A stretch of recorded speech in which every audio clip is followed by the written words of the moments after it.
Doctors, when did you realize your hospital was hiding something dark? Mrs. De Irwin grabbed my arm, complaining about a horrible smell in her room for 3 days straight. Dr. Fowler, please. The smell is getting worse. It's like something died in here. I patted her hand gently and assured her maintenance had checked the vents twice already. Mrs. Irwin had mild dementia, and the nurses had already moved her to a different room once, but she insisted the smell followed her. Over the next few days, her complaints intensified. She refused to eat, saying the smell made her nauseous. She barely slept and kept asking to be moved. The nursing staff was getting frustrated because we had limited beds and couldn't keep accommodating what seemed like paranoid delusions. On day 5, Mrs. Irwin became more agitated. She started refusing to stay in her room at all and would wheel herself to the nurses' station. Other patients began complaining that she was disrupting their rest with her frequent outbursts. "There's something under my bed," she insisted when I tried to coax her back to her room. I actually got down on my hands and knees to look under her bed just to calm her down. There was nothing but dust bunnies and a forgotten pen. I helped her back into bed and increased her anxiety medication. The next morning, Mrs. Irwin's daughter arrived for a visit and immediately complained about an odor. This caught my attention because visitors usually noticed hospital smells more than staff. I called maintenance again, and they promised to do a deep clean of the room, but Mrs. Irwin refused to wait. She packed her belongings into a plastic bag and announced she was leaving against medical advice. She kept saying something terrible had happened in that room, and she could feel it. "Mom, you need to finish your recovery here. Your surgery site could get infected. I'd rather die at home than spend another night with that smell." Security was called when Mrs. Irwin tried to leave through the emergency exit. It became a whole scene with her screaming about dead bodies while other patients and visitors watched in alarm. We had to sedate her, which made me feel terrible, but she was becoming a danger to herself. That evening, I decided to spend some time in room 304 myself. Maybe if I sat there long enough, I'd notice whatever was bothering Mrs. Irwin. I did paperwork in her room for an hour, but detected nothing unusual. The same antiseptic hospital smell we all knew. 3 days later, Mrs. Irwin's daughter called to say her mother had passed away at home. She'd never recovered from the trauma of her hospital stay and kept talking about the smell until the end. I felt guilty, wondering if we'd missed something medical that could have saved her. Room 304 stayed empty for a week, which was unusual given our typical capacity. Nurses whispered that it felt wrong somehow. Even rational medical professionals can develop superstitions, and Mrs. Irwin's behavior had unsettled everyone. Eventually, a new patient was assigned to the room, but he requested a transfer after one night. "There's a weird smell," he said, "like something crawled into the walls and died." This time, I took it seriously. I called maintenance and insisted on a thorough investigation. They checked everything from the HVAC system to the plumbing. They even brought in a specialized team to look for mold or dead animals in the walls. Nothing turned up, but the smell complaints continued. 2 weeks after Mrs. Irwin's death, a water pipe burst in the room below 304. Maintenance had to remove several floor tiles to access the damaged pipe. That's when they called the police. Under the tiles directly beneath where Mrs. Irwin's bed had been, they found a sealed plastic bag. Inside was a human hand. The police sealed off the entire ward as a crime scene. They brought in forensic teams. The hand had been deliberately placed there and sealed to slow decomposition, but not enough to prevent the smell from seeping through. Investigators questioned all the staff about who had access to that room. They pulled employment records going back years. The hand was sent for DNA testing. The hospital administrators were in full damage control mode, worried about lawsuits and publicity. I couldn't stop thinking about Mrs. Irwin. She'd been right all along, and we'd dismissed her as delusional. The guilt was overwhelming, especially when her daughter called, asking if her mother's death was connected to what they'd found. The DNA results came back, but raised more questions than answers. The hand belonged to a nurse who'd worked on our floor 5 years ago. The problem was, she was very much alive, and still had both hands. She'd moved to another state, and was shocked when police contacted her. Someone had used tissue samples to create a convincing fake. "Who would do something like this?" Nurse Maya asked during our staff meeting. The detective leading the investigation had a theory, but needed more evidence. He mentioned that Mrs. Irwin had been a nurse herself 40 years ago at this very hospital. She'd worked this exact floor when it was the psychiatric ward. The placement might not have been random at all. "We're looking into cold cases from her time here," the detective said. "Someone wanted her specifically to find this. The question is why." Requested Reds is on Spotify now. Check out link in the description or comments. Detective Barnett leaned forward and tapped the folder on the table. Whoever did this knew exactly which room she'd be assigned to. He pulled out a chart showing bed assignments from the past month. They knew her surgery date, her recovery timeline, everything. My stomach twisted as I stared at the papers. The precision of this whole thing makes my skin crawl. The door suddenly burst open, and Sloane Rosen from Risk Management rushed in. "Stop this discussion immediately." She looked around the room with panic in her eyes. "Everything needs to go through legal channels from now on." She pointed at each of us. "The hospital could face massive liability if we don't handle this properly." Detective Barnett just stared at her coldly and closed his folder. "This is a criminal investigation, not a liability issue." Sloane's face turned red, but she didn't back down. "I'm calling the legal department right now." She stormed out and slammed the door behind her. That evening, I went straight home and dug through my desk for Mrs. the Irwin's file. I spread out every incident report I'd written across my kitchen table. Each note I'd written felt like a punch to the gut. Patient continues to complain about non-existent odor. Increased anxiety medication per standard protocol. Patient exhibiting signs of paranoid delusion. I should have listened to her. I should have taken her seriously. The next morning, Detective Barnett called and asked me to meet him at the hospital. "I need you to walk me through the ward layout." We started at the nurses' station and worked our way down the hall. I showed him the maintenance corridors hidden behind unmarked doors. Anyone with a key could access these. He took photos of every entrance and exit. We checked the storage rooms filled with supplies and old equipment. "How many people have access to these areas?" I counted on my fingers. "Maybe 30 staff members, plus maintenance crews." The detective wrote everything down in his notebook. Edison Walker from facilities met us outside room 304 with a stack of blueprints. "You wanted to know about the flooring system?" He unrolled the papers on a nearby cart. "This whole section was renovated 15 years ago after water damage." He pointed to the specific area under where Mrs. the Irwin's bed had been.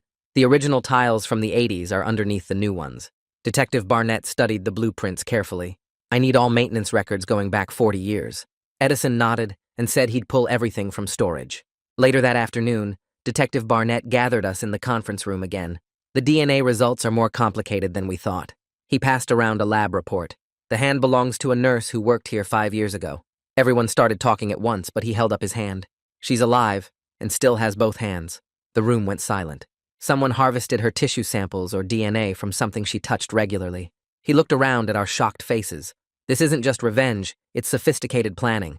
That evening, I finally worked up the courage to call Mrs. the Irwin's daughter. My hands shook as I dialed her number. She answered on the third ring, and I could barely get the words out. "I'm so sorry we didn't believe your mother." There was a long silence on the other end. She was right all along and we failed her. Her voice was quiet when she finally spoke. "I just want to know why someone targeted her." We agreed to stay in contact as the investigation continued. The hospital administrator called an emergency meeting the next day. "We need this ward back to normal operations immediately." She looked stressed and kept checking her phone. "We're running out of beds, and the publicity is affecting admissions." I wanted to scream that a woman died because we ignored her. Patient safety should be our priority, not bed counts. She glared at me and continued with her presentation about damage control. That night I couldn't sleep, so I went back to room 304. The crime scene tape was gone, but the room still felt wrong. I sat on the edge of the empty bed frame and tried to understand what Mrs. Irwin experienced. The ventilation system hummed softly above me. I noticed small scratches on the floor tiles I'd never seen before. The room felt heavy with the weight of what happened here.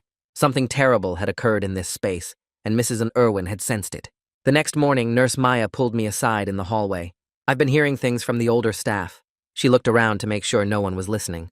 "About the psychiatric ward days." She mentioned restraint deaths that were never properly investigated, patients who just disappeared from the records. Her voice dropped to a whisper. "One nurse said they used to keep problem patients in room 304 for weeks at a time." The stories made my blood run cold. Nobody wanted to work that room back then. The stories made my blood run cold. 2 days later, Detective Barnett showed up at the nurses' station asking for Edison Walker. He wanted to see how the building looked back when it was a psychiatric ward. Edison arrived 20 minutes later carrying a ring of old keys and led us down to the basement storage area where they kept the original architectural plans. The storage room smelled like mold and old paper. Edison pulled out tube after tube of rolled blueprints until he found the ones from 1962. We spread them across a dusty table, and Detective Barnett took photos with his phone. Room 304 had thick walls marked as reinforced concrete, and there was a special observation window drawn into the plans. Edison pointed to the bolt marks on the floor diagram, showing where the restraint bed would have been secured.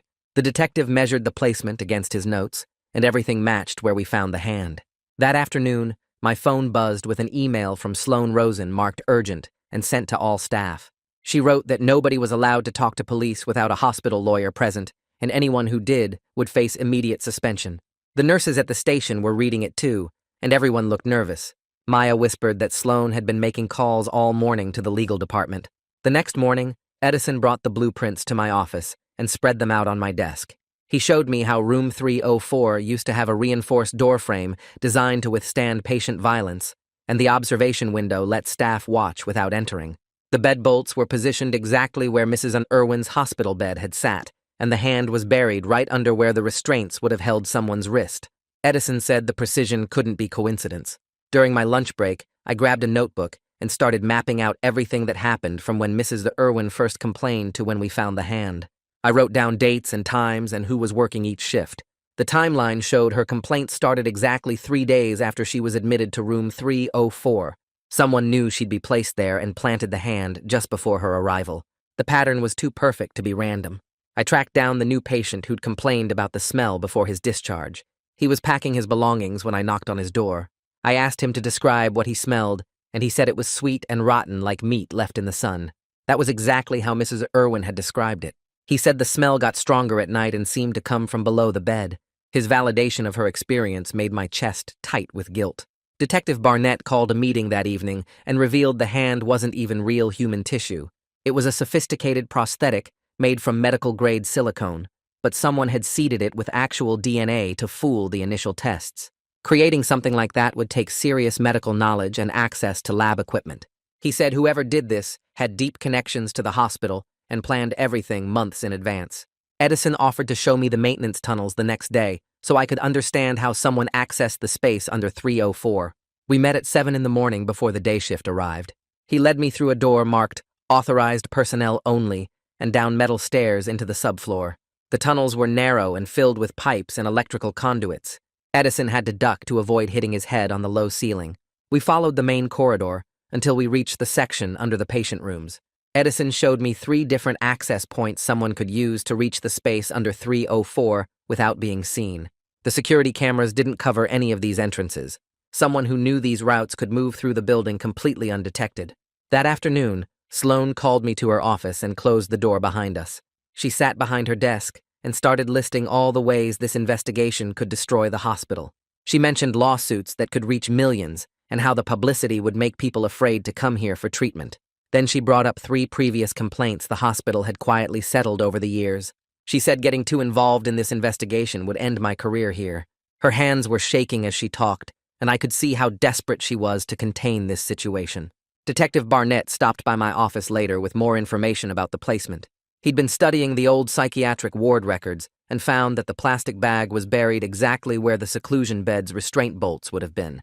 Someone knew the precise historical layout down to the inch. He said this felt like a message about something specific that happened in that exact spot 40 years ago. The killer wanted us to make this connection. After the detective left, I walked down to the pathology lab looking for Kira McLean. She was alone processing tissue samples when I knocked on the doorframe.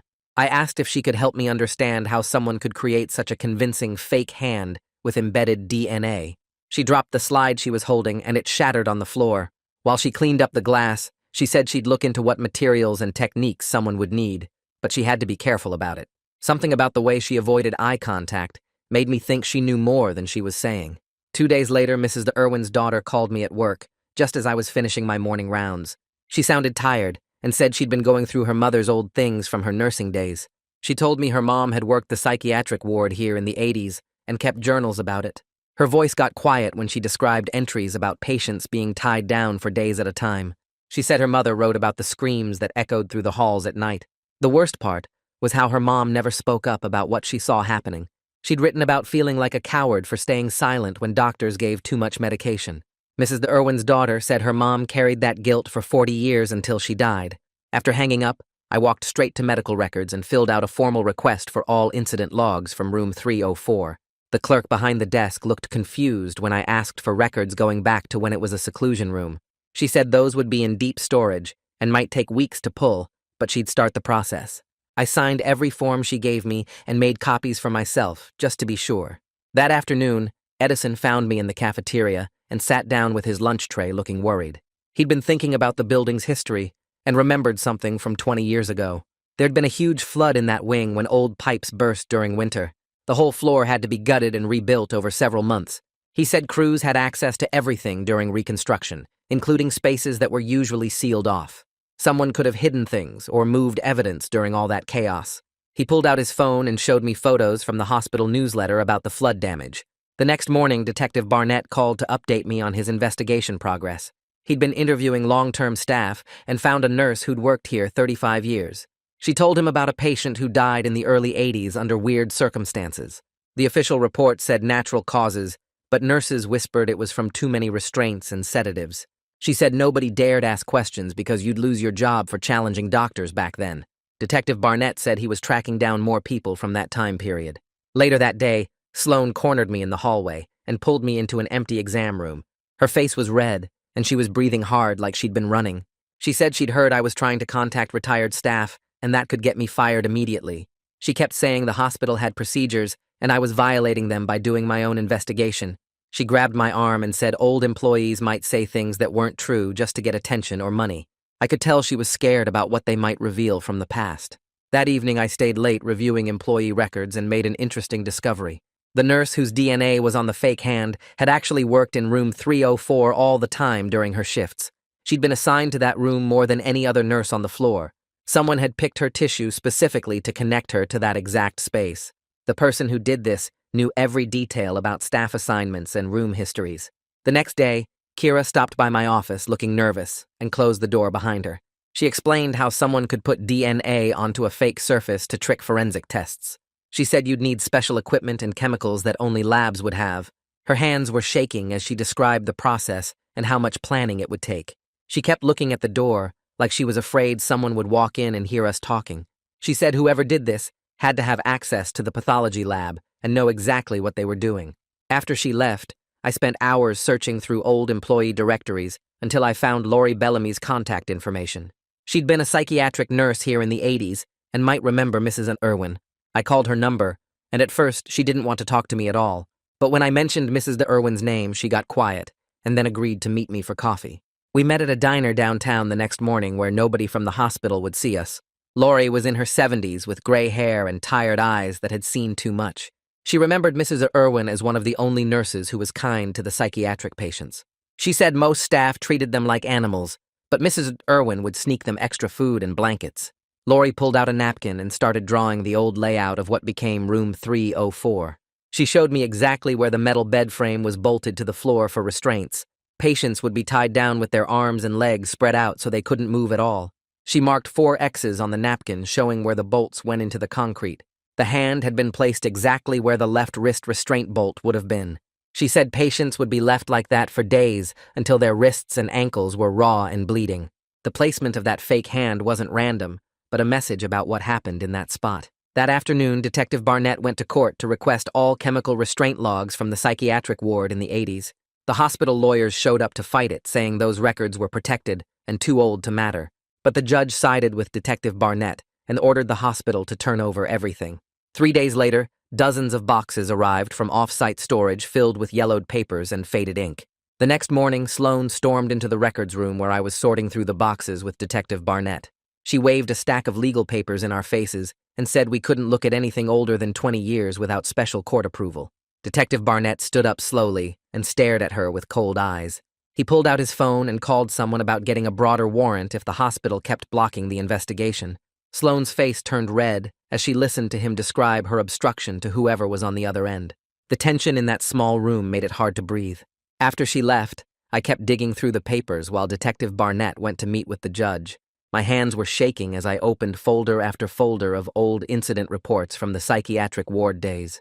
That's when I found it buried in a stack from 1983. Mrs. Irwin's signature appeared as a witness on 3 different restraint injury reports, all from the same month. Her neat handwriting documented patients with broken wrists and torn skin from struggling against the metal restraints. One report described a young man who screamed for hours before going quiet. Mrs. Irwin had written that she tried to get the doctor to check on him, but was told to mind her own business. My stomach turned as I realized someone wanted her to remember these specific incidents. Edison knocked on the door carrying more boxes from the basement archives. He'd found old maintenance records that nobody had looked at in decades. As we went through them together, he pulled out a work order that made us both stop. It was dated 3 weeks after that young man's incident in 1983 and requested urgent tile replacement in the seclusion room. The reason listed was water damage, but Edison said that didn't make sense. The pipes in that area had never leaked according to all the other records. Someone had torn up that floor for a different reason and covered their tracks. Detective Barnett came back with his expanded warrant and immediately started taking photos of everything we'd found. He pointed out something I hadn't noticed about the timing of the planted hand. The smell had been perfectly calibrated to be strong enough for Mrs. Irwin to notice, but not so bad that maintenance would tear up the floor right away. Whoever did this wanted her to suffer for days with that smell, knowing something was wrong, but being unable to prove it. The cruelty of it made me feel sick. During my lunch break, I found myself sitting with one of the older nurses who'd worked here for 20 years. I told her I was thinking about leaving medicine because I couldn't trust myself anymore after what happened with Mrs. Irwin. She grabbed my hand and said, making mistakes was how doctors learned to be better, but the guilt was eating me alive, and I couldn't shake the feeling that I'd killed Mrs. Irwin by not believing her. Later that afternoon, Mrs. Irwin's daughter called and asked if she could bring me something. She arrived an hour later with a cardboard box full of her mother's old nursing things. Inside were shift calendars and handwritten notes from the 80s, along with photos of the staff back then. One journal entry from 1983 made me stop breathing for a moment. Mrs. Irwin had written about a young patient who begged not to be restrained again right before he died. She described his voice as desperate, and how she'd never forgotten the sound of his crying. The entry was dated the same week as those injury reports I'd found. I spent the rest of the day cross-referencing the dates and patient codes in the various records. Patient 304-83 kept appearing in different documents, always with vague notes about behavioral issues. The medication logs showed he'd been given massive doses of sedatives in his final days. The death certificate said natural causes, but the drug amounts would have killed anyone. This was murder, hidden behind medical treatment. The next morning, Sloan called me into her office and told me I was removed from patient care immediately. She said it was for my own protection while the investigation continued, but I knew she just wanted me away from the ward. She assigned me to administrative work in the basement filing old insurance claims. My medical career was hanging by a thread, and we both knew it. Detective Barnett found me in the basement that afternoon and closed the door behind him. He told me to get a lawyer immediately and protect myself legally. He said someone on current staff was definitely involved based on the evidence patterns. He promised to keep sharing updates with me, but warned that I couldn't trust anyone in the hospital anymore. As he left, he mentioned plans to subpoena even more records from the pathology department. 2 days later, Kira from the lab stopped by the basement, looking nervous and pale. She mentioned finding weird discrepancies in the old pathology inventory from 1983, including a specimen jar that was mislabeled.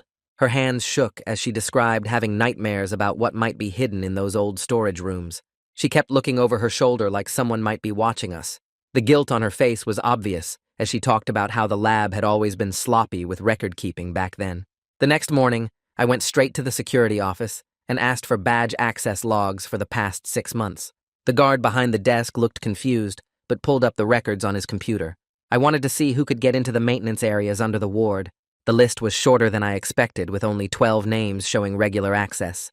Most were maintenance workers, but 3 names stood out as long-term employees who'd been here over 20 years. Edison Walker was on the list, along with 2 other supervisors who'd worked here since the 80s. Someone with that kind of knowledge about the building would know exactly where to hide things and when to plant them.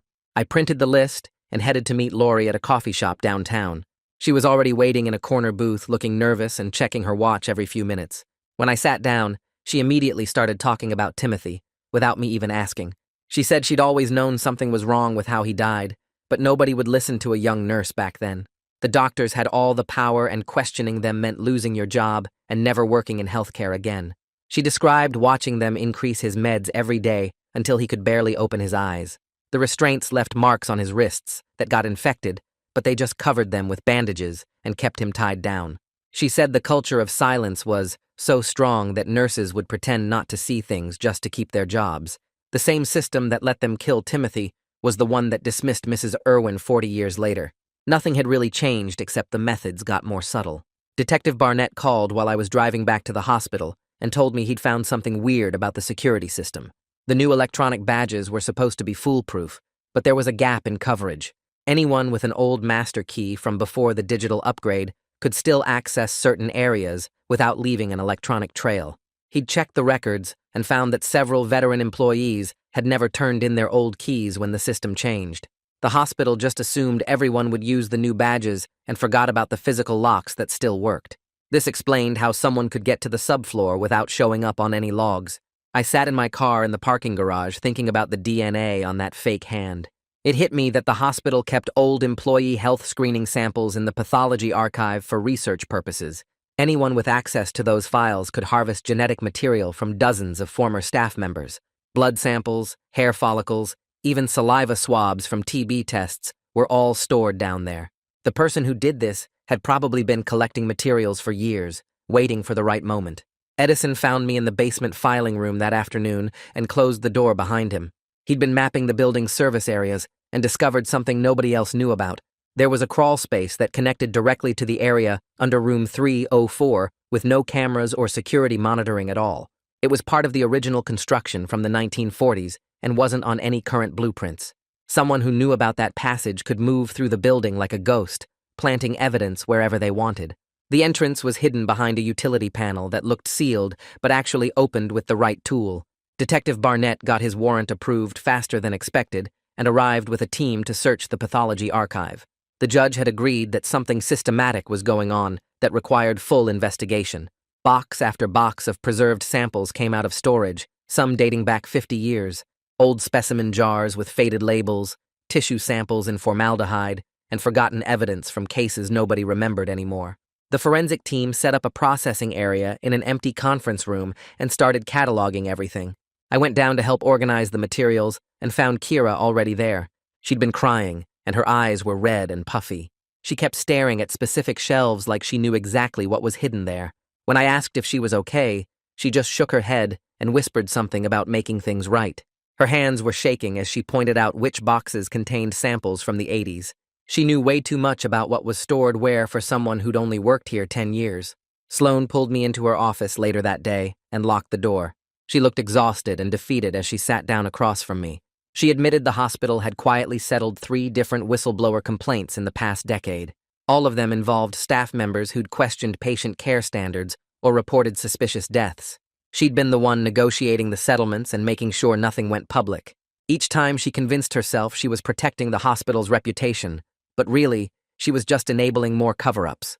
The same culture that killed Timothy and dismissed Mrs. Irwin was still alive because people like her kept protecting it.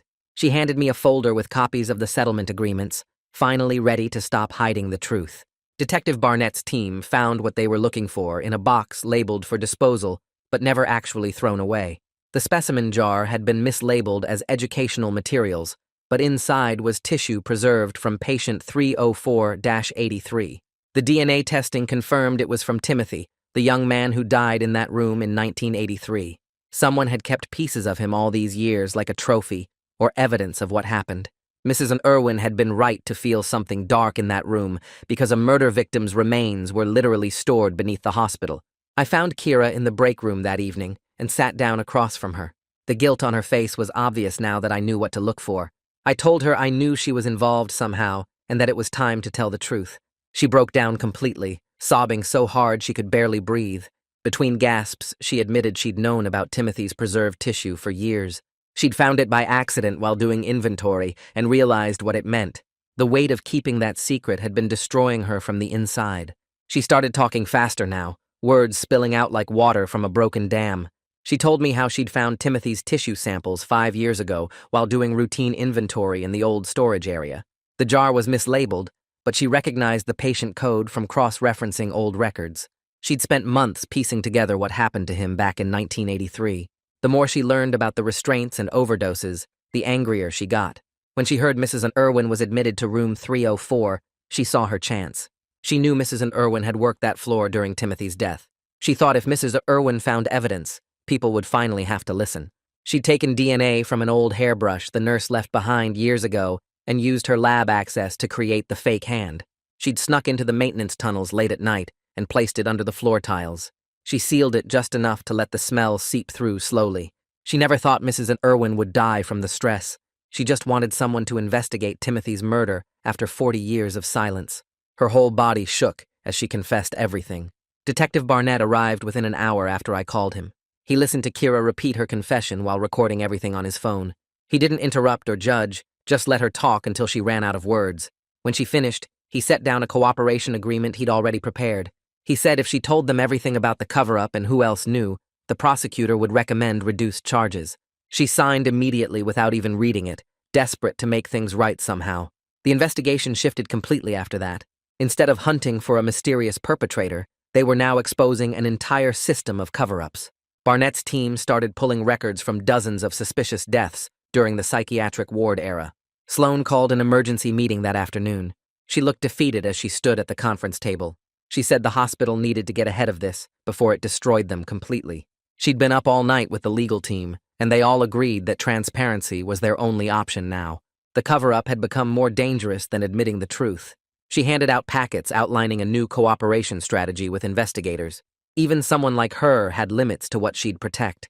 The hospital would open all records from the psychiatric ward era and assist with the investigation. They'd also establish a fund for victims' families and implement new oversight systems.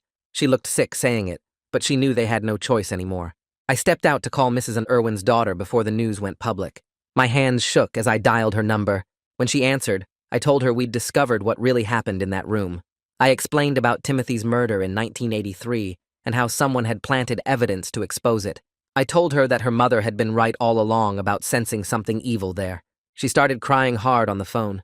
She said her mom died knowing something terrible had happened, but no one believed her. We stayed on the phone for 20 minutes, sharing our grief over failing Mrs. Irwin. She thanked me for finally listening, even though it was too late. The next morning, the hospital held a press conference in the main auditorium. The administrator stood at the podium reading from prepared notes while reporters packed the room. She acknowledged systematic failures during the psychiatric ward era that led to patient deaths. She announced a complete review of all cold cases from that time period.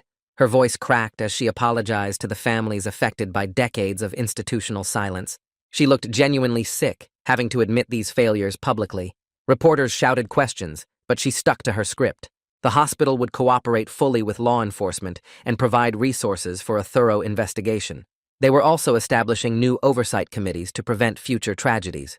Detective Barnett took the podium next to announce the formal murder investigation into Timothy's death from 1983. He explained that while most people involved were now deceased or elderly, justice still mattered. His team would pursue every lead and hold anyone still alive accountable for their roles. The truth needed to come out even after 40 years. The crowd erupted with more questions, but he kept his answers brief and professional. 2 days later, Kira was formally charged with evidence tampering and interfering with human remains.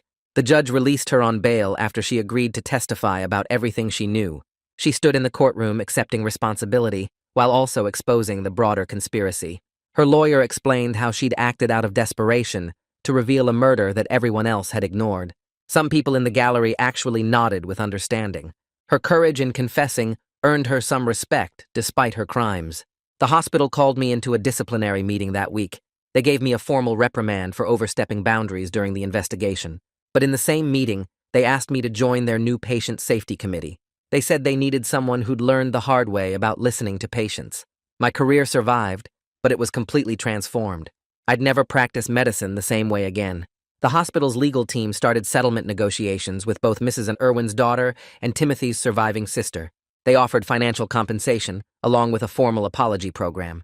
The lawyers worked out details over several weeks of intense meetings. The institution finally acknowledged its deadly failures after decades of denial. Money couldn't bring back the dead, but the acknowledgement mattered to the families. Our new safety committee met every week to implement sweeping changes. We created policies requiring immediate investigation of any patient complaint, regardless of mental status. We installed new locks and monitoring systems for all subfloor access points. We mandated that any unusual odor reports be escalated to facilities management within 2 hours. Every change we made traced back to Mrs. Irwin's suffering and death. 3 weeks later, Lori sat in the prosecutor's office signing page after page of her sworn statement about the psychiatric ward. Her hands shook slightly as she described the leather restraints they used to strap patients down for days at a time. She detailed how supervisors ordered extra sedatives when patients screamed too loud and disturbed the other wards. The prosecutor recorded everything while taking notes about specific incidents she remembered from 1983. Lori kept wiping tears from her eyes as she talked about patients who died during her shifts and how the death certificates always listed natural causes. She named the supervisor who ordered Timothy's final dose of sedatives and described finding his body still strapped to the bed the next morning. The prosecutor showed her old medication logs, and she confirmed the handwriting belonged to various staff members from that era. After 4 hours of testimony, She finally finished, and the prosecutor thanked her for her courage in coming forward. Lori stood up, looking somehow lighter than when she'd arrived, and told them she should have spoken up 40 years ago. The following month, contractors finished renovating room 304 and removed all traces of its dark history. I walked into the bright medical room carrying 2 small bouquets of flowers I'd bought from the gift shop downstairs. The walls were freshly painted white, and new equipment lined the counters where the old restraint anchors used to be. I placed 1 bouquet on the windowsill for Mrs. Irwin and whispered an apology for not believing her when she needed me most. The second bouquet went on the bedside table for Timothy, acknowledging the young man who died in this exact spot 40 years ago. The room felt different now, cleaner somehow, like opening windows after a long winter. I stayed there for 20 minutes just standing quietly and thinking about all the suffering these walls had witnessed. 2 days later, the lead prosecutor called to update me on their investigation into Timothy's death. They'd tracked down the supervisor Lori had named, a 90-year-old man now living in a memory care facility with advanced dementia. His family had been shocked to learn about the allegations, but after reviewing the evidence, they agreed to a symbolic plea on his behalf. The prosecutor explained that while criminal prosecution wasn't possible given his mental state, the formal acknowledgement of his crimes mattered for the historical record. The family's lawyer read a statement accepting responsibility for the supervisor's actions and expressing regret for Timothy's death. The judge entered the plea into the official record, ensuring that Timothy's murder would finally be recognized by the legal system even if justice came too late for real accountability. That same week, the hospital board announced the creation of the Irwin Patient Advocacy Fund during a packed press conference. The fund would provide resources for families challenging medical decisions and investigating suspicious deaths in healthcare facilities. They allocated $2 million in initial funding and promised to match all public donations for the first year. The administrator read a prepared statement acknowledging that Mrs. Irwin's case exposed serious failures in how they responded to patient concerns. Her name would now be permanently linked to protecting vulnerable patients and ensuring their voices were heard. Several reporters asked questions about other potential cases, and the administrator promised full transparency going forward. Meanwhile, Kira appeared in court to formally accept her plea deal with the prosecutor's office. She stood before the judge and surrendered her medical license, accepting 5 years of probation for evidence tampering and interfering with an investigation. The judge approved her agreement to work with the new Patient Safety Fund developing protocols to prevent future tragedies. Kira's voice cracked as she apologized to Mrs. Irwin's family and promised to spend the rest of her career making amends for her actions. The prosecutor noted that her early cooperation and genuine remorse had influenced their decision to avoid jail time. After the hearing, Kira immediately started working with the fund to create new training materials about recognizing and reporting suspicious deaths. 6 months after everything came to light, I met Mrs. Irwin's daughter at the new memorial plaque the hospital installed in their garden. The bronze plaque listed both Mrs. Irwin and Timothy's names, along with a dedication to all patients whose voices went unheard. Mrs. Irwin's daughter touched the plaque gently, while I explained all the changes her mother's suffering had inspired throughout the hospital system. I told her about the new protocols, the advocacy fund, and the mandatory training for all staff about taking patient complaints seriously. She listened quietly, then turned to me with tears in her eyes and said her mother would want healing more than revenge. We stood together in the garden for a long time, both of us processing our grief and finding some small comfort in knowing the truth had finally come out. Over the next year, our entire ward culture transformed as new policies took effect throughout the hospital. Staff meetings now started with reviewing every patient complaint from the previous week, no matter how minor they seemed. We implemented a rapid response system where any unusual odor report triggered immediate investigation within 2 hours. Nurses received training on documenting patient concerns without judgment and escalating them through proper channels. The old attitude of dismissing difficult patients as problematic slowly gave way to seeing their distress as valuable information. Trust between staff and patients began rebuilding through hundreds of small actions, proving we'd truly changed. Even now, 3 years later, I still wake up some nights thinking about Mrs. Irwin grabbing my arm and begging me to believe her. The guilt will never fully leave me, but I've learned to channel it into purposeful action. Every week, I teach rounds to medical residents and share Mrs. Irwin's story as a warning about the dangers of dismissing patients. I tell them that our medical degrees don't make us infallible, and that sometimes the patient with dementia sees more clearly than the doctor with decades of experience. Her ghost walks with me through the hospital halls, a constant reminder that listening saves lives while dismissal can kill. And that's a wrap on today's video. I love sharing these moments with you all so much. Hit subscribe, and let's keep the good energy flowing.